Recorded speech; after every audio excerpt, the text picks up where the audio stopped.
Good afternoon, everybody. Welcome back to the sixth and final read aloud rendezvous of the Phantom Tollbooth. So, Chapter 13 Unfortunate Conclusions. With his mouth shut tight and his feet moving as fast as thoughts could make them, Milo ran all the way back to the car. There was a great excitement when he arrived, as Talk raced happily down the road to greet him. The humbug personally accepted all congratulations from the crowd. "Where's the sound?" someone hastily scribbled on the blackboard, and they all waited anxiously for the reply. Milo caught his breath, picked up the chalk, and explained simply, "It's on the tip of my tongue." Several people excitedly threw their hats into the air, and someone shouted what would have been a loud hurrah, and the rest pushed the heavy cannon into place. They aimed it directly at the thickest part of the fortress wall and packed it full of gunpowder. Milo stood on tiptoe, leaned over into the cannon's mouth, and parted his lips. The small sound dropped silently to the bottom and everything was ready. In another moment, the fuse was lit and sputtering. "I hope no one gets hurt," thought Milo, and before he had time to think again, an immense cloud of gray and white smoke leapt from the gun, and along with it, so softly that it was hardly heard, came the sound of butt. It flew toward the wall for several seconds in a high, lazy arc, and then struck ever so lightly just to the right of the big door. For an instant there was an ominous stillness, quieter and more silent than ever before, as if even the air was holding its breath. And then almost immediately there was a blasting, roaring, thundering smash, followed by a crushing, shattering, bursting crash, as every stone in the fortress came toppling to the ground and the vaults burst open, spilling the sounds of history into the wind. Every sound that had ever been uttered or made, from way back to when there were none, to way up when there were too many, came hurtling out of the debris in a way that sounded as though everyone in the world was laughing, whistling, shouting, crying, singing, whispering, humming, screaming, coughing, and sneezing all at the same time. There were bits of old speeches floating about, as well as recited lessons, gunshots from old wars, babies' cries, auto horns, waterfalls, electric fans, galloping horses, and a great deal of everything else. For a while there was a total and deafening confusion, and then, almost as quickly as they'd come, all the old sounds disappeared over the hill in search of their new freedom, and things were normal again. The people quickly went about their busy, talkative business, and as the smoke and dust cleared, only Milo, Talk, and the humbug noticed the soundkeepers sitting disconsolately on a pile of rubble. "I'm terribly sorry," said Milo sympathetically, as the three of them went to console her. "But we had to do it," added Talk, sniffing around the ruins.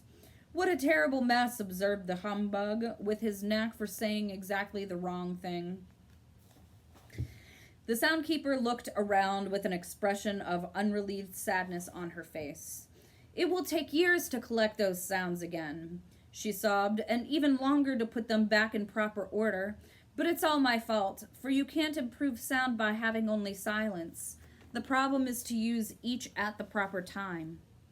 As she spoke, the familiar and unmistakable squinch-squanch of the din's heavy footsteps could be heard plodding over the hill, and when he finally appeared, he was dragging an incredibly large sack behind him. "Can anyone use these sounds?" he puffed, mopping his forehead. "They all came over the hill at once, and none of them are awful enough for me." The soundkeeper peered into the sack, and there were all the sounds which had burst from the vaults. "How nice of you to return them!" she cried happily. "You and the doctor must come by for an evening of beautiful music when my fortress is repaired." The thought of it so horrified the din that he excused himself immediately and dashed off down the road in a great panic. "I hope I haven't offended him," she said with some concern. "He only likes unpleasant sounds," volunteered Talk. "Ah, yes," she sighed. "I keep forgetting that many people do. But I suppose they are necessary, for you'd never really know how pleasant one was unless you knew how unpleasant it wasn't." She paused for a moment, then continued, "If only Rhyme and Reason were here, I'm sure things would improve." "That's why we're going to rescue them," said Milo proudly. "What a long, hard journey that will be. You'll need some nourishment," she cried, handing Milo a small brown package neatly wrapped and tied with string. "Now remember, they're not for eating, but for listening, because you'll often be hungry for sounds as well as food. Here are the street noises at night, train whistles a long way off, dry leaves burning, busy department stores, crunching toast, creaking bed springs, and of course, all kinds of laughter. There are a little of each, and in far-off lonely places, I think you'll be glad to have them." "I'm sure I will," replied Milo gratefully. "Just take this road to the sea and turn left," she told them. "You'll soon be in Digitopolis." And almost before she had finished, they had said goodbye and left the valley behind them. The shoreline was peaceful and flat, and the calm sea bumped it playfully along the sandy beach. In the distance, a beautiful island covered with palm trees and flowers beckoned invitingly from the sparkling water. "Nothing could possibly go wrong now," cried the humbug happily, and as soon as he'd said it, he leaped from the car as if stuck by a pin and sailed all the way to the little island. "And we'll have plenty of time," answered Talk, who hadn't noticed that the bug was missing, and he, too, suddenly leaped into the air and disappeared. "It certainly couldn't be a nicer day," agreed Milo, who was too busy looking at the road to see that the others had gone. And in a split second, he was gone also. He landed next to Talk and the terrified humbug on the tiny island, which now looked completely different. Instead of palms and flowers, there were only rocks and the twisted stumps of long-dead trees. It certainly didn't seem like the same place they had seen from the road. "Pardon me," said Milo to the first man who happened to by. "Can you tell me where I am?" "Pardon me," replied the man. "Can you tell me who I am?" The man was dressed in a shaggy tweed jacket and knickers with long woolen stockings and a cap that had a peak both front and back, and he seemed as confused as he could be. "You must know who you are," said Milo impatiently. "You must know where you are," he replied with equal annoyance. "Oh dear, this is going to be difficult," Milo whispered to Talk. "I wonder if we can help him." They conferred for a few minutes, and finally the bug looked up and said, "Can you describe yourself?" "Yes, indeed," the man replied happily. "I'm as tall as can be." He grew straight up until all that could be seen of him were his shoes and stockings. "And I'm as short as can be," and he shrank down to the size of a pebble. "I'm as generous as can be," he said, handing each of them a large red apple. "And I'm as selfish as can be," he snarled, grabbing them back again. "I'm as strong as can be," he roared, lifting an enormous boulder over his head. "And I'm as weak as can be," he gasped, staggering under the weight of his hat. "I'm as smart as can be," he remarked in 12 different languages. "And I'm as stupid as can be," he admitted, putting both feet in one shoe. "I'm as graceful as can be," he hummed, balancing on one toe. "And I'm as clumsy as can be," he cried, sticking his thumb in his eye. "I'm as fast as can be," he announced, running around the island twice in no time at all. "And I'm as slow as can be," he complained, waving goodbye to a snail. "Is that of any help to you?" Once again they conferred in busy whispers until all three agreed. "It's really very simple," said the humbug, twirling his cane. "If everything you say is true," added Talk, "then without a doubt," Milo concluded brightly, "you must be Canby." "Of course, yes, of course," the man shouted. "Why didn't I think of that? I'm as happy as can be." Then he quickly sat down, put his head in his hands, and sighed, "But I'm also as sad as can be." "Now will you tell me where we are?" asked Talk as he looked around the desolate island. "To be sure," said Canby. "You're on the island of conclusions. Make yourself at home. You're apt to be here for some time." "But how did we get here?" asked Milo, who was still a bit puzzled by being there at all. "You jumped, of course," explained Canby. "That's the way most everyone gets here. It's really quite simple. Every time you decide something without having a good reason, you jump to conclusions whether you like it or not. It's such an easy trip to make that I've been here hundreds of times. But this is such an unpleasant looking place, Milo remarked. Yes, that's true, admitted Canby. It does look much better from a distance. As he spoke, at least 8 or 9 more people sailed onto the island from every direction possible. Well, I'm going to jump right back, announced the humbug, who took 2 or 3 practice bends, leaped as far as he could, and landed in a heap 2 feet away. That won't do at all, scolded Canby, helping him to his feet. You can never jump away from conclusions. Getting back is not so easy. That's why we're so terribly crowded here.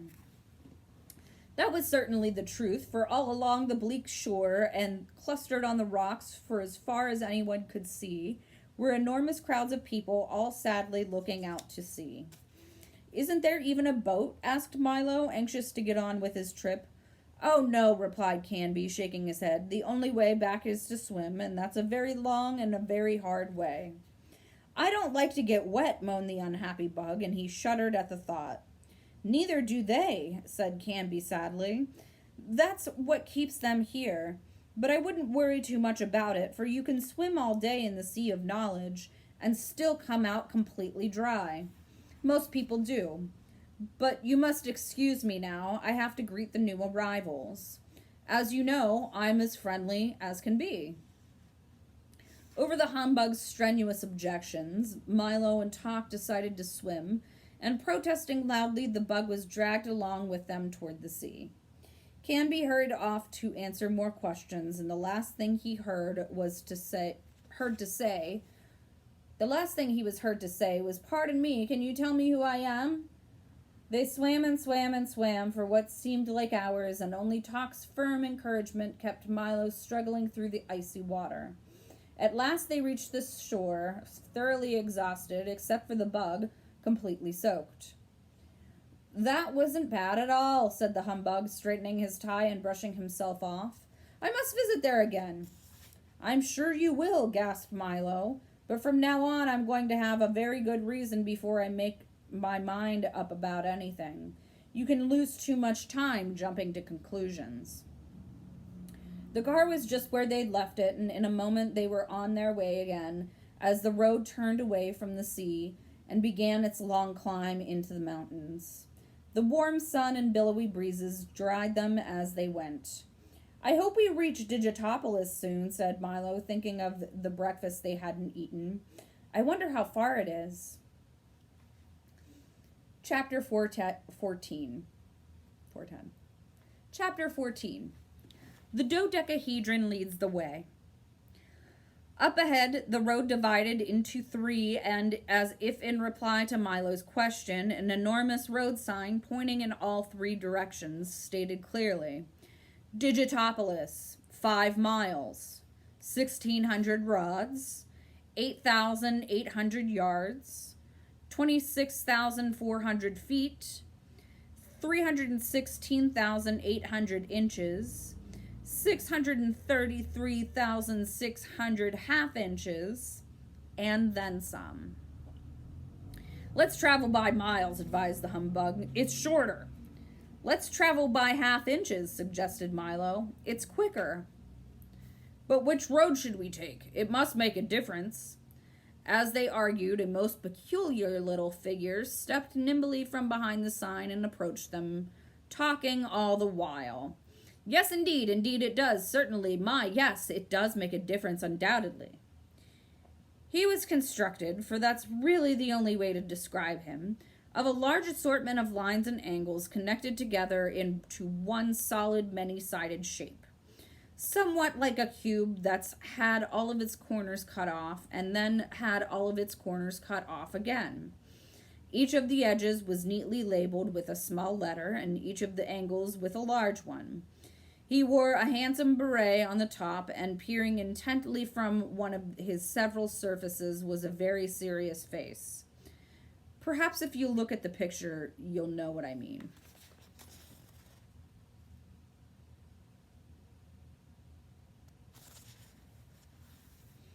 When he reached the car, the figure doffed his cap and recited in a loud, clear voice. My angles are many, my sides are not few. I'm the dodecahedron. Who are you? What's a dodecahedron? Inquired Milo, who was barely able to pronounce the strange word. See for yourself, he said, turning slowly. A dodecahedron is a mathematical shape with 12 faces. Just as he said it, 11 other faces appeared, one on each surface, and each wore a different expression. I usually use one at a time, he confided, as all but the smiling one disappeared again. It saves wear and tear. What are you called? Milo, said Milo. That is an odd name, he said, changing his smiling face for a frowning one. And you only have one face. Is that bad? Asked Milo, making sure it was still there. You'll soon wear it out using it for everything, replied the dodecahedron. Now I have one for smiling, one for laughing, one for crying, one for frowning, one for thinking, one for pouting, and 6 more besides. Is everyone with one face called a Milo? Oh, no, Milo replied. Some are called Henry or George or Robert or John or lots of other things. How terribly confusing, he cried. Everything here is it's called exactly what it is. The triangles are called triangles, the circles are called circles, and even the same numbers have the same name. Why, can you imagine what would happen if we named all the 2s Henry or George or Robert or John or lots of other things? You'd have to say Robert plus John equals 4, and if the 4's name was Albert, things would be hopeless. I never thought of it that way, Milo admitted. Then I guess you begin at once, admonished the dodecahedron from his admonishing face. For here in Digitopolis, perhaps everything is quite precise. Then perhaps you can help us decide which road to take. By all means, he replied happily.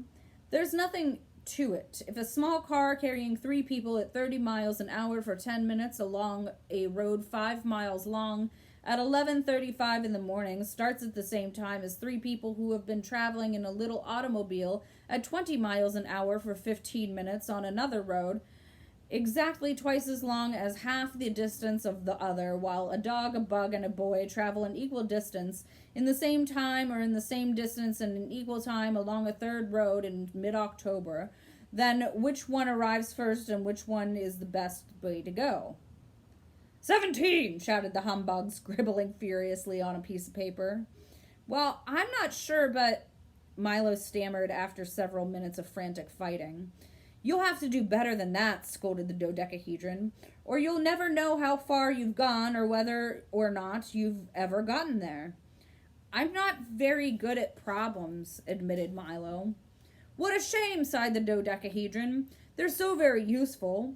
Why, did you know that if a beaver 2 feet long with a tail 1.5 feet long can build a dam 12 feet high and 6 feet wide in 2 days, all you would need to build a boulder dam is a beaver 68 feet long with a 51-foot tail.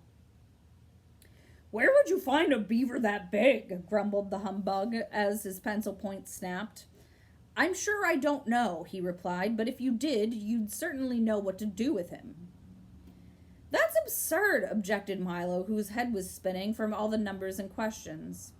That may be true, he acknowledged, but it's completely accurate, and as long as the answer is right, who cares if the question is wrong? If you want sense, you have to make it up yourself. All 3 roads arrive at the same place at the same time, interrupted Talk, who had been patiently doing the first problem. Correct, shouted the dodecahedron, and I'll take you there myself. Now you can see how important problems are. If you hadn't done this one properly, you might have gone the wrong way. I can't see where I made my mistake, said the humbug, frantically rechecking his figures. But if all roads arrive in the same place at the same time, then aren't they all the right way? Asked Milo. Certainly not, he shouted, glaring from his most upset face. They're all the wrong way. Just because you have a choice, it doesn't mean that any of them has to be right. He walked to the sign and quickly spun it around 3 times. As he did, the 3 roads vanished and a new one suddenly appeared, heading in the direction that the sign now pointed. "Is every road 5 miles from Digitopolis?" asked Milo. "I'm afraid it has to be," the dodecahedron replied, leaping into the back of the car. "It's the only sign we've got."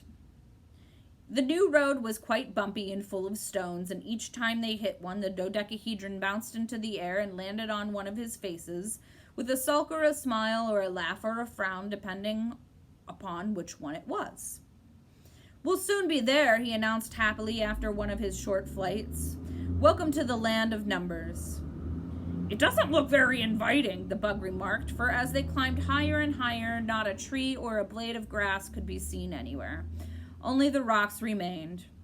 "Is this the place where the numbers are made?" asked Milo, and the car lurched again, and this time the dodecahedron sailed off down the mountainside, head over heels and grunt over grimace, until he landed sad side up at what looked like the entrance to a cave. "They're not made," he replied, as if nothing had happened. "You have to dig for them. Don't you know anything at all about numbers?" "Well, I don't think that they're very important," snapped Milo, too embarrassed to admit the truth. "Not important?"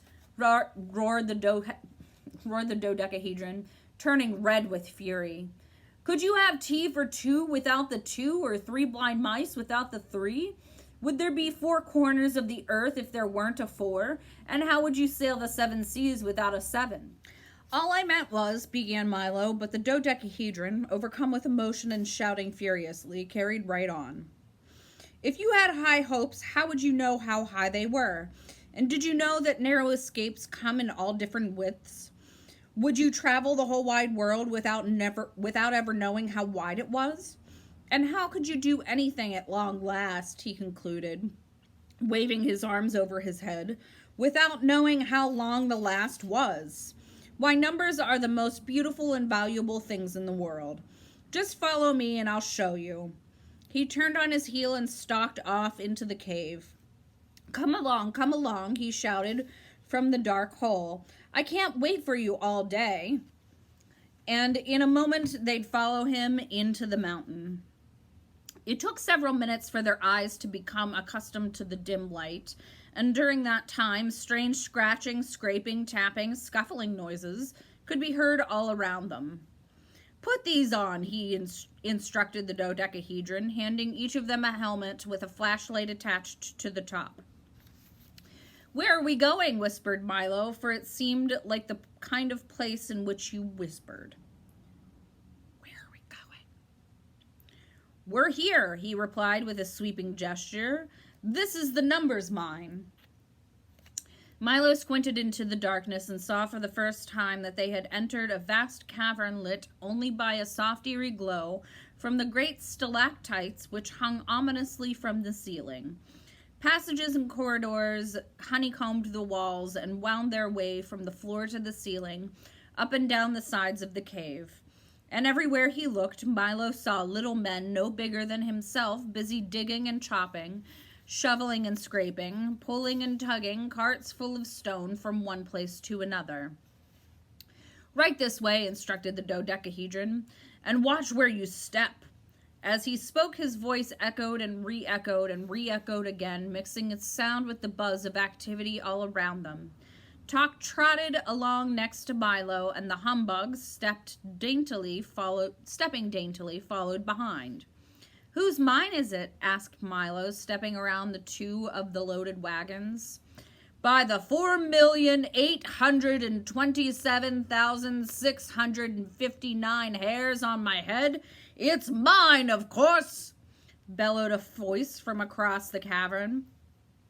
And striding toward them came a figure who could only have been the mathemagician.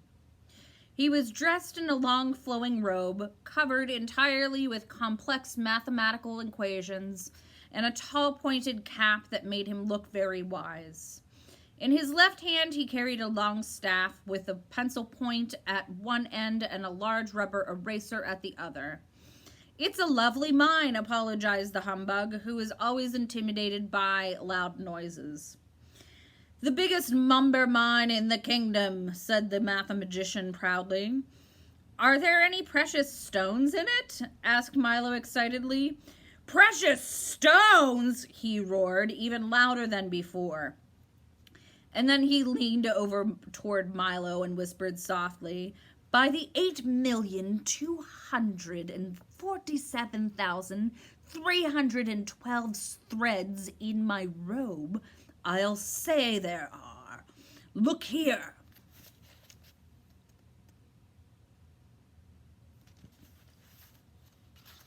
He reached into one of the carts and pulled out a small object which he polished vigorously on his robe. When he held it up to the light, it sparkled brightly. But that's a 5, objected Milo, for that was certainly what it was. Exactly, agreed the mathematician. As valuable a jewel as you'll find anywhere. Look at some of the others. He scooped up a great handful of stones and poured them into Milo's arms. They included all the numbers from 1 to 9 and even an assortment of zeros. We dig them and polish them right here, volunteered the dodecahedron, pointing to a group of workers busily employed at the buffing wheels. And then we send them all over the world. Marvelous, aren't they? They are exceptional, said Tok, who had a special fondness for numbers. So that's where they come from, said Milo, looking in awe at the glittering collection of numbers. He returned them to the dodecahedron as carefully as possible, but as he did, one dropped to the floor with a smash and broke into 2. The humbug winced, and Milo looked terribly concerned. Oh, don't worry about that, said the mathematician as he scooped up the pieces. We use the broken ones for fractions. Haven't you any diamonds or emeralds or rubies? Asked the bug irritably, for he was quite disappointed in what he'd seen so far. Let's see another image of the mathematician. Yes, indeed, the mathematician replied, leading them to the rear of the cave. Right this way. There, piled into enormous mounds that reached almost to the ceiling, were not diamonds and emeralds and rubies, but also not only diamonds and emeralds and rubies, but also sapphires, amethysts, topazes, moonstones, and garnets. It was the most amazing mass of wealth that anyone has ever seen. There's such a terrible nuisance, sighed the mathematician, and no one can think of what to do with them, so we just keep digging them up and throwing them out. Now, he said, taking a silver whistle from his pocket and blowing it loudly, let's have some lunch.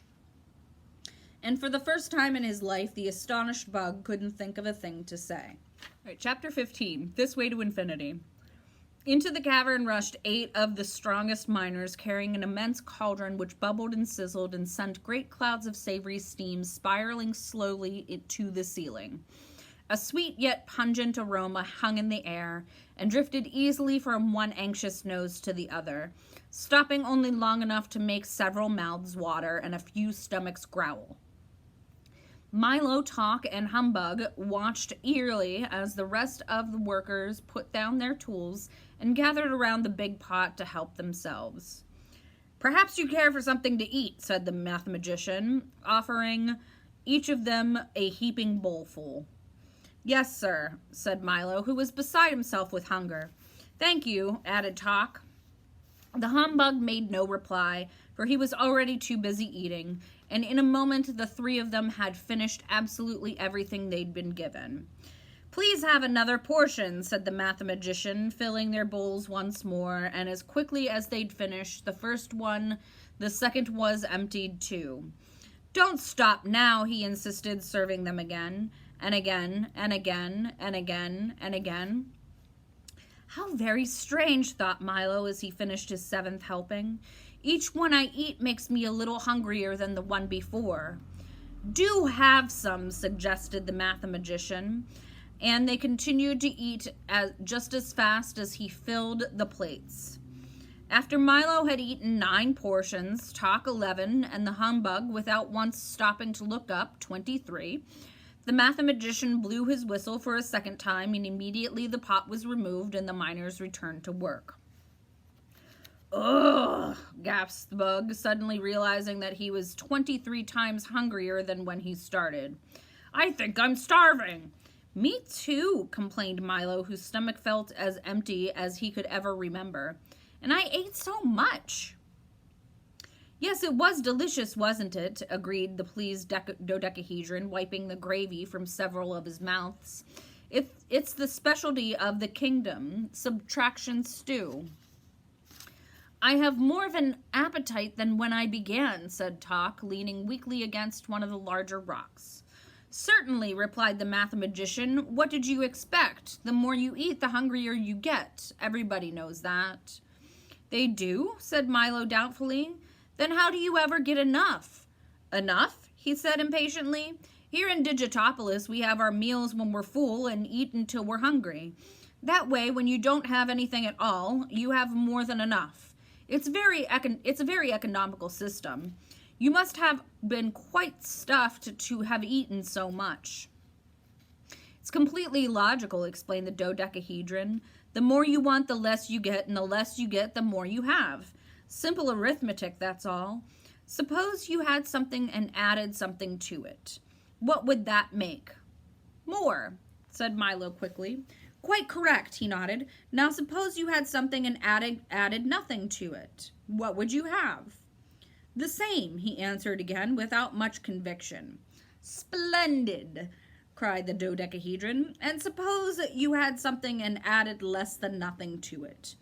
What would you have then? Famine! Roared the anguished humbug, who suddenly realized that that was exactly what he'd eaten 23 bowls of. It's not as bad as all that, said the dodecahedron from his most sympathetic face. In a few hours you'll be nice and full again, just in time for dinner. Oh dear, said Milo sadly and softly. I only eat when I'm hungry. What a curious idea, said the mathematician, raising his staff over his head and scrubbing the rubber end back and forth several times on the ceiling. The next thing you'll have us believe is that you only sleep when you're tired.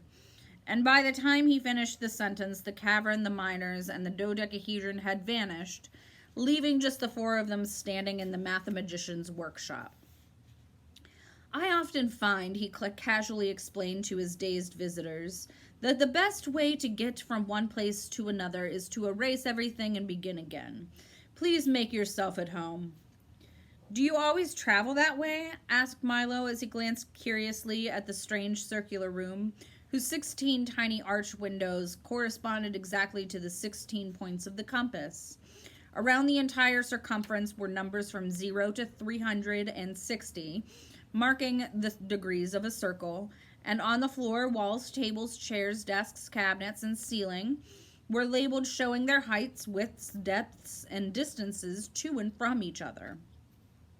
The one side was a gigantic notepad set on an artist's easel, and from hooks and strings hung a collection of scales, rulers, measures, weights, tapes, and all sorts of other devices for measuring any number of things in any possible way.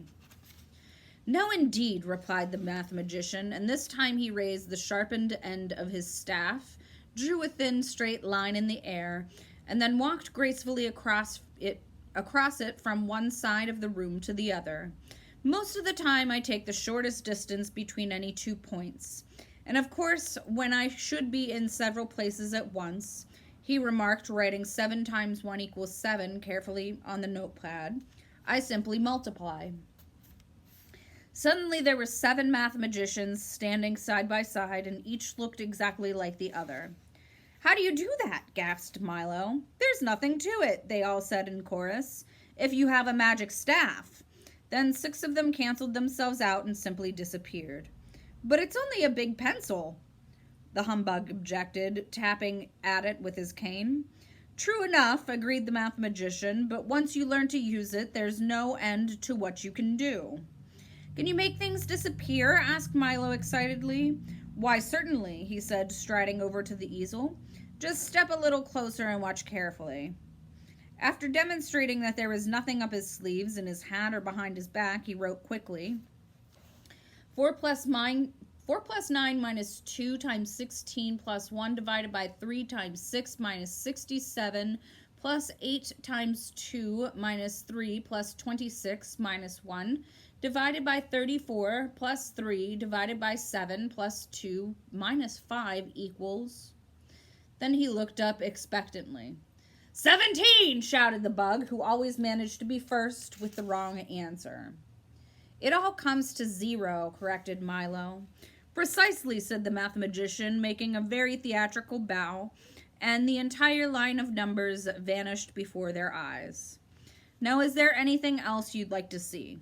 Yes, please, said Milo. Can you show me the biggest number there is? I'd be delighted, he replied, opening one of the closet doors. We keep it right here. It took 4 miners just to dig it out. Inside was the biggest 3 Milo had ever seen. It was fully twice as high as the mathematician.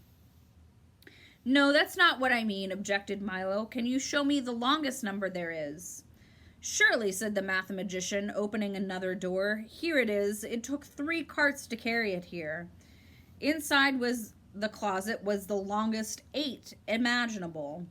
It was just about as wide as the 3 was high.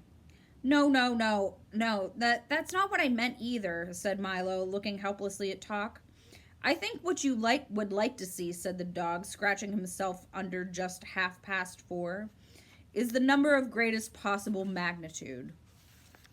Well, why didn't you say so, said the mathematician, who was busily measuring the edge of a raindrop. What's the greatest number you can think of? 9,999,999,999,999, recited Milo breathlessly. Very good, said the mathematician. Now add 1 to it. Now add 1 again. He repeated when Milo had added the previous one. Now add 1 again. Now add 1 again. Now add 1 again. Now add 1 again. Now add 1 again. Now add 1 again. Now add... But when can I stop? Pleaded Milo. Never, said the mathematician with a little smile. For the number you want is always at least 1 more than the number you've got. And it's so large that if you started saying it yesterday, you wouldn't finish it tomorrow. Where could you ever find a number so big? Scoffed the humbug. In the same place they have the smallest number there is, he answered helpfully. And you know what that is? Certainly, said the bug, suddenly remember something to do at the other end of the room. 1/1,000,000th? Asked Milo, trying to think of the smallest fraction possible.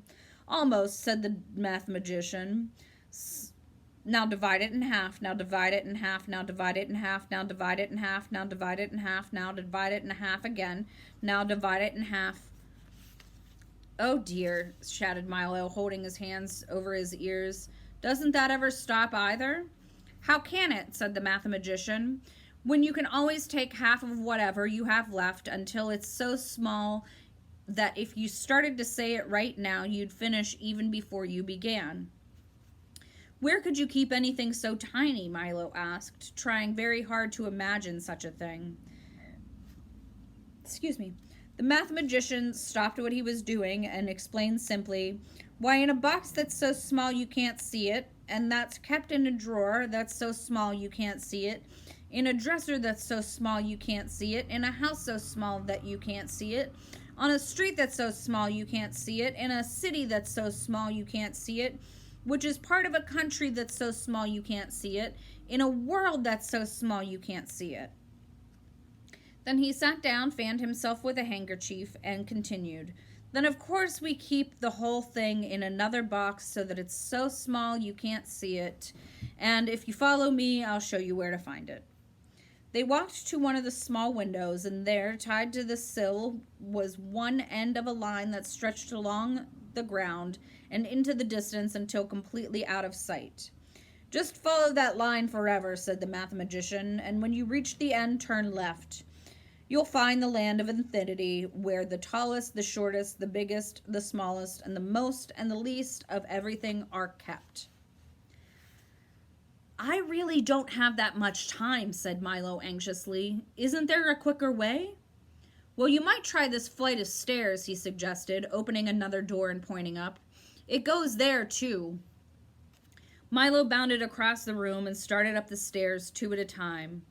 "Wait for me, please," he shouted to Talk and the humbug. "I'll be gone just a few minutes."